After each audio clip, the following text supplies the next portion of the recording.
अस्सलाम वालेकुम स्टूडेंट्स, आज हमारा लेक्चर नंबर 16 है और आज के हमारे ऑब्जेक्टिव्स ये हैं कि सबसे पहले हम प्रीवियस लेक्चर की रिवीजन करेंगे और सेकंड ऑब्जेक्टिव ये है कि हम सोर्स कोड में एट्रीब्यूट्स किसको कहते हैं और एट्रीब्यूट्स को किस ग्रामर के थ्रू हम प्रोसेस करेंगे। तो ये हमारा सेकंड ऑब्जेक्टिव है। तो लास्ट लेक्चर में हमने डिफरेंट टाइप्स ऑफ एरर्स जो है वो हमने पढ़े थे। इसमें सबसे पहले एरर आ जाता है लेक्सिकल एरर में कुछ इस तरीके से होता है कि जो हम वेरिएबल का नाम लिखते हैं तो अगर वो इनकरेक्ट लिखते हैं तो वो लेक्सिकल जो है वो एरर में आ जाता है। जैसे ये हमने एक वेरिएबल का नाम हमने जो है वो इंटीजर से स्टार्ट किया है, तो ये जो है वो वेरिएबल का नाम इंटीजर से हम स्टार्ट नहीं कर सकते। तो इस तरह का जो एरर होता है वो हम लेक्सिकल एरर उसको जो है वो कहते हैं। इसके अलावा अगर कोई सेमीकोलन इसमें मिस हो जाता है, जैसे यहाँ पर ये मैंने सेमीकोलन जो है वो बीइंग अ प्रोग्रामर मैं यहाँ पर लगाना भूल गया हूँ, तो इस टाइप के जो एरर्स होते हैं वो सिंटेक्स वाइज एरर होते हैं कि इसके अंदर मैंने जो है वो सेमीकोलन जो है वो मिसिंग कर दिया है। इसके अलावा ये हमारे सिमेंटिकल एरर्स होती हैं, जैसे इनकम्पैटिबल वैल्यू असाइनमेंट। तो इसमें अगर हम यहाँ पर देखें तो हमारे पास एक वेरिएबल है z, उसकी डाटा टाइप है इंटीजर, लेकिन हम उसको जो वैल्यू असाइन कर रहे हैं वो स्ट्रिंग की कर रहे हैं, जबकि हमें किसकी वैल्यू असाइन करनी चाहिए थी, वो इंटीजर टाइप की करनी चाहिए थी। तो हम क्या कर रहे हैं, हम स्ट्रिंग टाइप की कर रहे हैं, तो इसको हम सिमेंटिकल एरर कहते हैं। तो इस तरह के जब हमारे पास एरर्स आती हैं तो फिर हमें एरर को रिकवर करने के हमारे पास 4 स्ट्रेटजीज़ होती हैं। तो लास्ट टाइम हमने ये 4 स्ट्रेटजीज़ हमने डिस्कस की थी।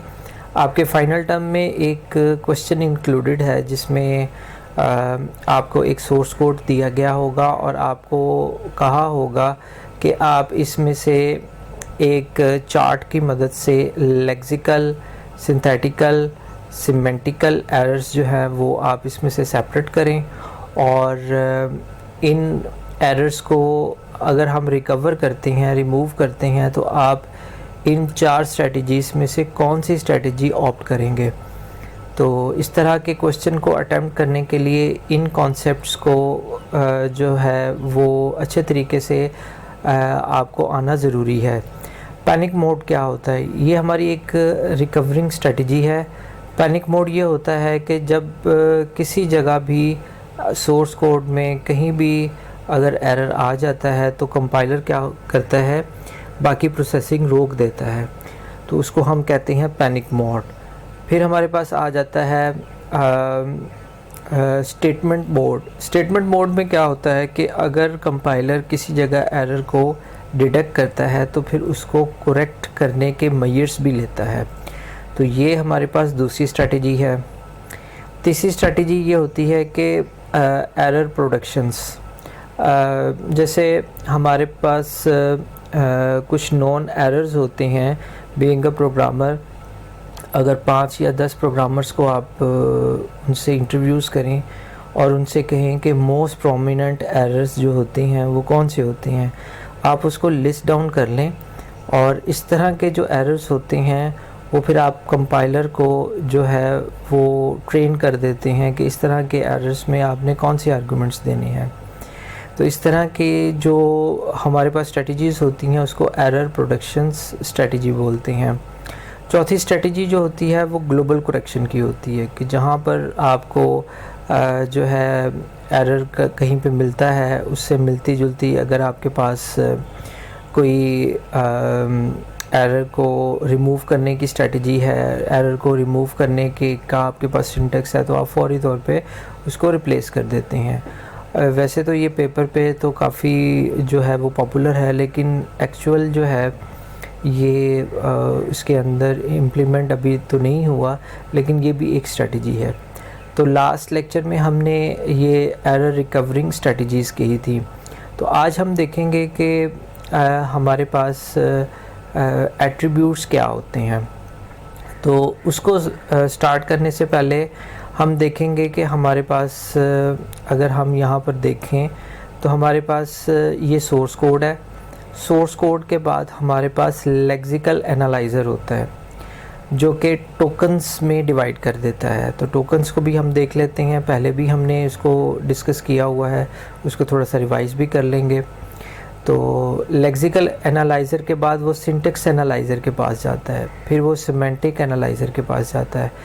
तो लेक्सिकल एनालाइज़र जो होता है वो किस तरीके से टोकन्स बनाता है, जैसे हमारे पास एक वेरिएबल का नाम है वैल्यू, तो इसको कंफ्यूज नहीं करना है कि ये कोई एग्जैक्ट वैल्यू तो नहीं है, ये एक वेरिएबल का नाम लिखा हुआ है।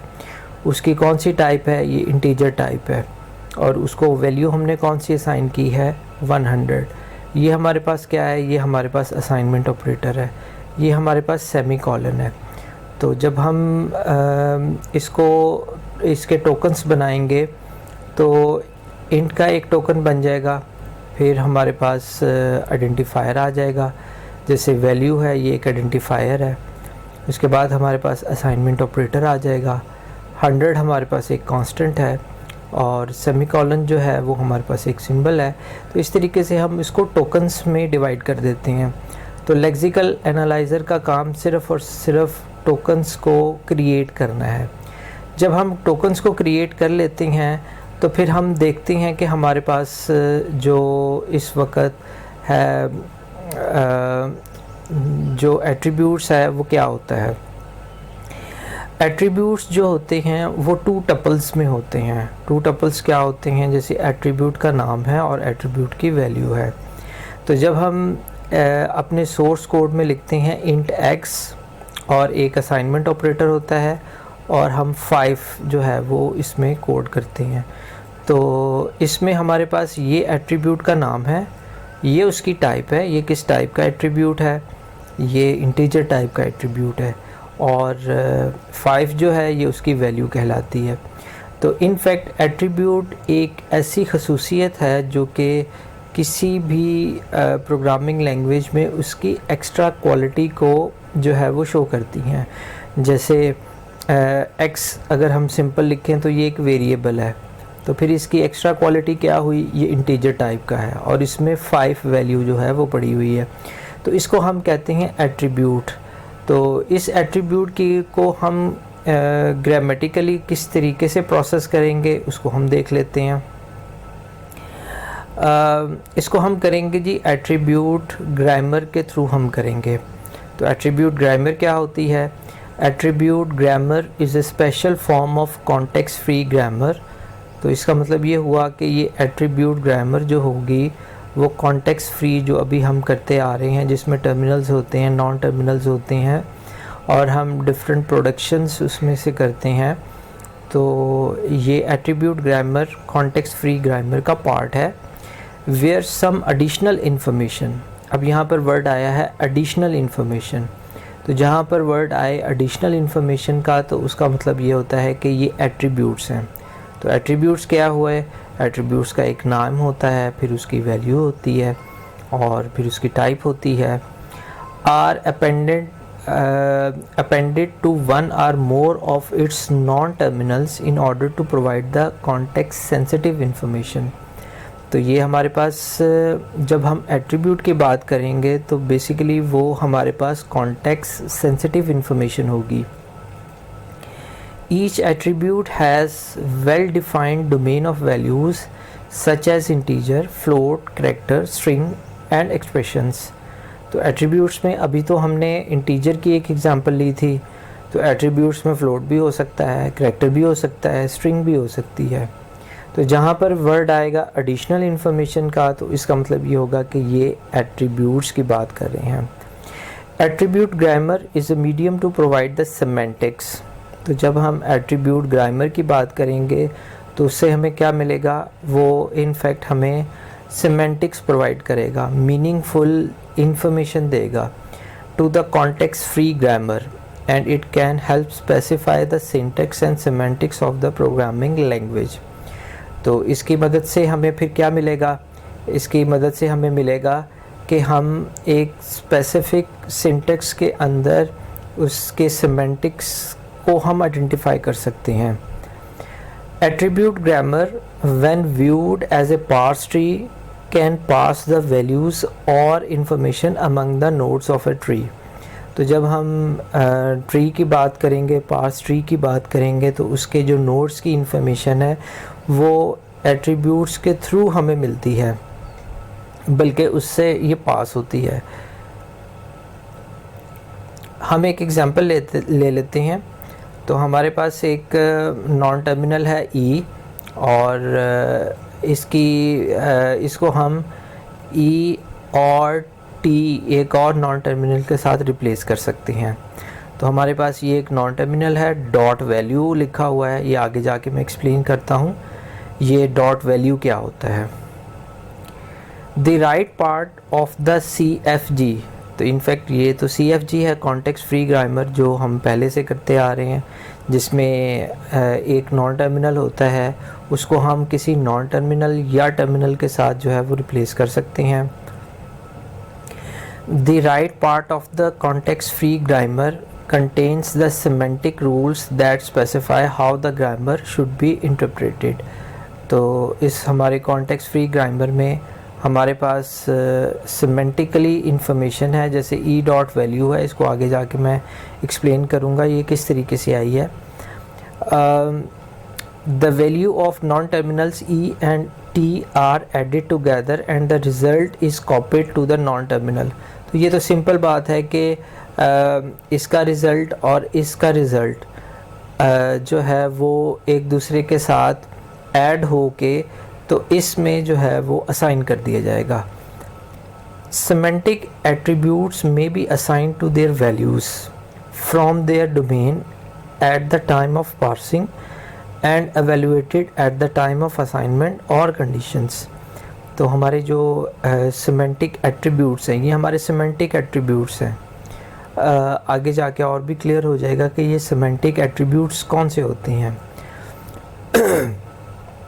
एट्रीब्यूट्स जो हमने अभी डिस्कस किए हैं कि एट्रीब्यूट का एक नाम होता है और उसकी एक वैल्यू होती है, तो ये हमारी सिमेंटिकली इंफॉर्मेशन है। Based on the way the attributes get their values, they can be broadly divided into two categories. तो हमारे पास जो attributes आएंगे तो उसको हम दो broadly categories में divide करते हैं। तो हमारे पास जब attributes आते हैं तो कंपाइलर उसको किस तरीके से प्रोसेस करेगा, ये आगे जाके हम डिस्कस करने जा रहे हैं। तो हमारे पास फिर दो टाइप्स के एट्रीब्यूट्स हो गए, एक सिंथेसाइज एट्रीब्यूट हो गया, एक इनहेरिटेड एट्रीब्यूट हो गया। तो सिंथेसाइज्ड एट्रीब्यूट को हम देख लेते हैं। These attributes get the value from the attribute values of their child nodes. To illustrate some the following productions, if S is taking the value of its child nodes, तो अगर हम यहाँ पर देखें, ये एक नॉन टर्मिनल है, ये भी नॉन टर्मिनल है, ये भी नॉन टर्मिनल है, ये भी नॉन टर्मिनल है। तो अगर ये नॉन टर्मिनल अपने ये इसके चाइल्ड नोड्स हैं, अगर इस चाइल्ड नोड से अगर कोई वैल्यू लेता है, अब ये किस वैल्यू की बात कर रहे हैं, तो अभी हमने एट्रीब्यूट की वैल्यू देखी थी, जैसे ये 5 है, तो इस वैल्यू की हम बात कर रहे हैं। ये एट्रीब्यूट का नाम है, ये उसकी टाइप है। तो जब हम वैल्यू की बात करेंगे तो अगर ये हमारा नॉन टर्मिनल अपने चाइल्ड के वैल्यू को जो है वो लेता है, तो उसको हम क्या कहते हैं, सिंथेसाइज्ड एट्रीब्यूट कहते हैं। As in our previous example, ये हमने पहले प्रीवियस एग्जांपल में देखा था, द पेरेंट नोड ई, तो ये हमारे पास पेरेंट नोड ई है, get its value from its child node. Synthesized attributes never take the values from their parents nodes or any sibling nodes. तो ये parent node है, ये उसके child node है। तो ये जो child node है तो इससे ये values जो है वो इसमें assign होती हैं, इसकी value अपने child node को assign नहीं होती। तो इस तरह की कंडीशन को हम synthesized attribute कहते हैं। तो अभी जो मैंने डिस्कस किया था कि किस तरीके से मैं इसको एक्सप्लेन करूँगा, तो यहाँ पर हमारे पास एक नॉन टर्मिनल है, ये उसकी वैल्यू है, यानी कि वैल्यू कौन सी है, ये ये वाली वैल्यू है हमारे पास। तो ये जो वैल्यू है वो इन फैक्ट असाइन की जाती है, किसको असाइन की जाती है? ये पेरेंट को। तो ये पेरेंट नोड है और ये हमारे पास उसके 2 चाइल्ड हैं और ये उसकी वैल्यू है, कुछ भी हो सकती है। ये तो ब्रॉडली वैसे ही लिखा हुआ है, कुछ भी हो सकती है। अब हम देखते हैं इनहेरिटेड एट्रीब्यूट्स को। In contrast to synthesise attribute, inherited attributes can take the values from the parent and or sibling as the following production। तो अगर तो ये पेरेंट नोड इससे वैल्यूज़ लेता है अपने चाइल्ड नोड से, फिर तो वो सिंथेसाइज्ड एट्रीब्यूट कहलाएगा। लेकिन अगर इसके चाइल्ड नोड इससे वैल्यूज़ लेते हैं तो वो इनहेरिटेड एट्रीब्यूट्स कहलाएंगे। इसको अंडरस्टैंड करने का एक हमारे पास टिपिकल एग्जांपल है। आपके पेरेंट्स से जो भी जायदाद आपको मिलेगी वो आपकी विरासत होगी। तो विरासत किसको कहते हैं? इनहेरिटेंस उसको बोलते हैं। तो अगर ये वैल्यूज़ पेरेंट्स को जाती है तो वो सिंथेसाइज कहलाएगी। लेकिन अगर पेरेंट्स से अगर उसके चाइल्ड नोड्स की तरफ अगर वैल्यूज़ आती हैं तो वो इनहेरिटेड एट्रीब्यूट्स कहलाएंगी। तो इनहेरिटेड एट्रीब्यूट्स में हमारे पास 2 और कॉन्सेप्ट्स आ जाते हैं। एक को हम एक्सपेंशन कहते हैं, एक को हम रिडक्शन कहते हैं। तो अगर हम एक्सपेंशन की बात करेंगे तो हमारे नोड यहाँ पर एक्सपैंड हो रहे हैं, बढ़ रहे हैं। ये हमारे पास when a non terminal is expanded to its terminals as per a grammatical rule. तो जो हमारे पास ग्रामेटिकल रूल्स हैं उसके मुताबिक जब हमारे नॉन टर्मिनल्स अगर एक्सपेंड करते हैं, बढ़ते हैं, तो उसको हम एक्सपेंशन बोलते हैं। तो रिडक्शन का मतलब ये होता है कि उसको कम कर देना। Reduction when a terminal is reduced to its corresponding non terminal according to the grammar rules. Syntax trees are parsed top down and left to right. तो यहाँ पर रिडक्शन की बात की है। तो रिडक्शन जो होती है वो अपने कॉरस्पॉन्डिंग नॉन टर्मिनल को रिड्यूस करती जाती है, कम करती जाती है। तो ये एरो की मदद से हम बता रहे हैं कि यहाँ पर बताया हुआ है कि किस तरीके से रिडक्शन हो रही है। सिंटैक्स ट्री जो होती हैं वो टॉप डाउन प्रोसेस होते हैं, लेफ़्ट टू राइट करते हैं। तो सिंटैक्स ट्री तो आपने अपने मिड टर्म एग्ज़ाम में भी आपने इसी तरीके से किया था कि टॉप से बॉटम की तरफ आप गए थे और जो भी प्रोडक्शन थी आप लेफ़्ट टू राइट कर रहे थे। whenever reduction occurs we apply its corresponding semantic rules। तो जब हम रिडक्शन करते हैं तो उसके कॉरस्पॉन्डिंग जो भी हमारे पास रूल्स होते हैं उस ग्रामर के फिर हम इस्तेमाल करते हैं। Semantic analysis uses syntax directed translation to perform the above task। Semantic analyzer receive abstract syntax tree from its previous stage। Semantic analyzer attached attributes information with abstract syntax tree which are called attribute abstract syntax tree। तो ये थोड़ी C complex सी चीज़ बताई हुई है कि जी हमारे पास जो semantic analysis के लिए जो हमारे पास ट्री आता है। अब ये किस ट्री की बात कर रहे हैं? ये इस ट्री की बात कर रहे हैं। ये हमारे वो वाला पार्स ट्री है जो आपने मिड टर्म में बनाया था। कैसे बनाया था? आपने प्रोडक्शन लेके टॉप डाउन वो प्रोडक्शन लेफ़्ट टू राइट आपने जो है वो बनाई थी, तो वो आपका एक पार्स ट्री बन गया था। तो जो आपने पार्स ट्री बनाया था उसके अंदर जो आखिरी नोड्स थे वो हमारे टर्मिनल्स कहलाते थे और ये हमारे पास नॉन टर्मिनल्स कहलाते थे। तो ये तो सारी चीज़ें आप पहले कर चुके हुए हैं। अब अगली स्टेज आ जाती है कि आपने ये जो सिंटैक्स ट्री है हमारे पास, या इसको पार्स ट्री भी कहते हैं, अब ये अगली स्टेज में चला जाएगा। तो अभी तक जो आपने किया था वो सिर्फ ये किया था कि आपने पार्स ट्री बनाया था। तो वो सिंटैक्स एनालाइज़र में पार्स ट्री आता है। तो यही पार्स ट्री फिर क्या होगा? सिमेंटिक एनालाइज़र के पास चला जाएगा। क्यों चला जाएगा? क्योंकि इसमें एट्रीब्यूट की इन्फॉर्मेशन ही नहीं है। कैसे पता लगा? वो इसलिए इस तरीके से पता लगा कि हमारे पास एट्रीब्यूट की वैल्यूज़ ही नहीं है। हमारे पास या तो नॉन टर्मिनल्स हैं या हमारे पास टर्मिनल्स हैं। एट्रीब्यूट की तो इन्फॉर्मेशन है ही नहीं है। तो एट्रीब्यूट की इन्फॉर्मेशन इसमें ऐड करके जब हम जिस ट्री को हम बनाएंगे वो हम सिमेंटिक एनालाइज़र में हम उस ट्री को क्या कहेंगे? हम उस ट्री को कुछ इस तरीके से कहेंगे, एक्टिवेशन ट्रीज़ बोलेंगे। तो इस एक्टिवेशन ट्री के अंदर हमारे पास सिमेंटिकली वैल्यूज़ भी होंगी। तो वो आगे जाके हम देखेंगे और आपके फाइनल टर्म में वो सिमेंटिक ट्री भी शामिल मैंने किया हुआ है, तो उसको आपने अच्छे तरीके से देखना है। तो यहाँ तक तो आई डू होप कि आपको समझ आ गई होगी कि हमारे पास लेक्सिकल एनालाइज़र में क्या होता है। हम टोकन्स बनाते हैं। जैसे हमारे पास ये है, मैं इसको एक दफ़ा दोबारा आपको दिखा देता हूँ। लेक्सिकल एनालाइज़र में आप टोकन्स बनाते हैं। जैसे ये आपके पास ये टोकन्स बने हैं। फिर आप क्या करते हैं, सिंटेक्स एनालाइज़र में आप पार्स ट्री बनाते हैं। ये वो वाला पार्स ट्री है जो कि आप ने मिड टर्म में बनाया था, उसको डेरिवेशन ट्री भी बोलते हैं। तो ये पार्स ट्री फिर क्या करेगा, सिमेंटिक एनालाइज़र को फॉरवर्ड कर देगा। तो उस ट्री के अंदर फिर हम क्या करेंगे, एट्रीब्यूट्स की इंफॉर्मेशन अपेंड करेंगे और उसको प्रोसेस करेंगे। तो अब यहाँ पर सवाल ये पैदा होता है कि हम सिंटेक्स हमारे पास जो एट्रीब्यूट्स की इंफॉर्मेशन है हम क्यों करना चाह रहे हैं? वो इसलिए करना चाह रहे हैं कि हमारे पास जो सोर्स कोड है उसके अंदर हमने डिफरेंट वैल्यूज़ दी हुई हैं।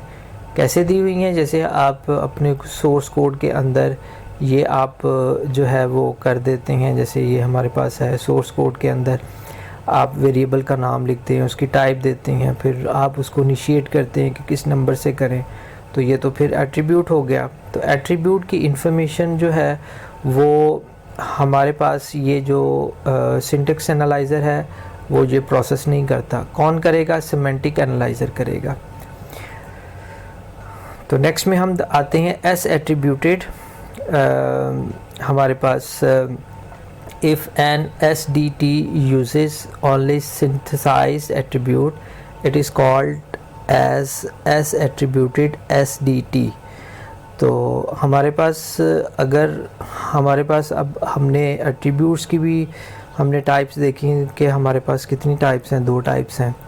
तो अगर इसमें हमारे पास जो वैल्यूज़ आ जाती हैं, जो एट्रीब्यूट्स आ जाते हैं, सिंथेसाइज्ड आ जाते हैं, तो सिंथेसाइज एट्रीब्यूट्स कौन से होते हैं? जो कि जिसमें पेरेंट्स अपने चाइल्ड नोड से वैल्यूज़ लेता है, तो उसको हम सिंथेसाइज एट्रीब्यूट्स कहते हैं।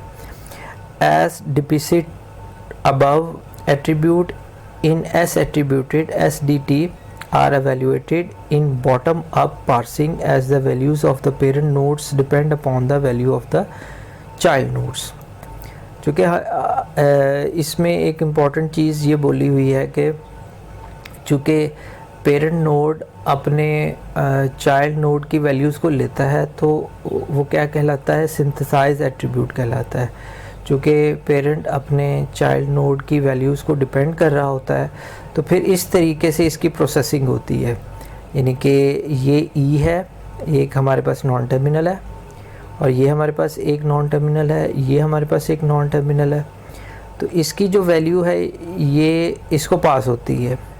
क्यों पास होती है? क्योंकि ये सिंथेसाइज एट्रीब्यूट है। तो हम प्रोसेस कैसे करेंगे? इस तरीके से प्रोसेस करेंगे, क्योंकि इसकी वैल्यूज़ डिपेंड कर रही है अपने चाइल्ड नोड्स की तरफ। अब आ जाते हैं L attributed SDT। This form of SDT uses both synthesized.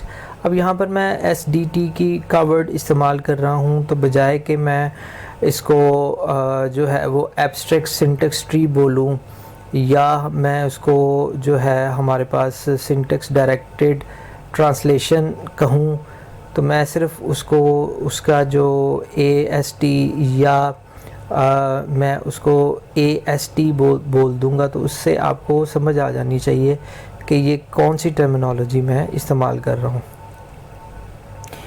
L attributed SDT, this form of SDT uses both synthesized and inherited attributes with restriction of not taking the values from the right sibling। तो ये एक ऐसी form है जिसमें दोनों types के attributes इस्तेमाल होते हैं, लेकिन इसमें एक रिस्ट्रिक्शन होती है कि वो सिबलिंग की वैल्यूज़ को वो नहीं ले सकता। तो सिबलिंग नोड्स कौन से होते हैं? उसके साथ वाले हैं। चाइल्ड नोड्स कौन से होते हैं? जो उसके नीचे वाले नोड्स होते हैं। इन L attributed SDT in non-terminal can get the value from its parent, child and sibling node as in the following productions। तो ये पेरेंट से भी इनको वैल्यूज़ जा सकती हैं अपने चाइल्ड नोड्स की तरफ, और चाइल्ड नोड से भी पेरेंट्स की तरफ इंफॉर्मेशन यानी कि वैल्यूज़ आ सकती हैं। तो अगर हम यहाँ पर देखें S एट्रीब्यूटेड SDT में, तो इसका स्कोप बहुत थोड़ा है क्योंकि इसमें सिंथेसाइज एट्रीब्यूट है। जब हम L एट्रीब्यूटेड SDT की बात करेंगे तो इसमें सिंथेसाइज्ड एट्रीब्यूट भी आ जाएंगे और इसमें हमारे पास इनहेरिटेड एट्रीब्यूट्स भी आ जाएंगे। Attributes in L attributed SDT are evaluated by depth first and left to right parsing manner। तो जब हम इसको पार्स करेंगे तो ये डेप्थ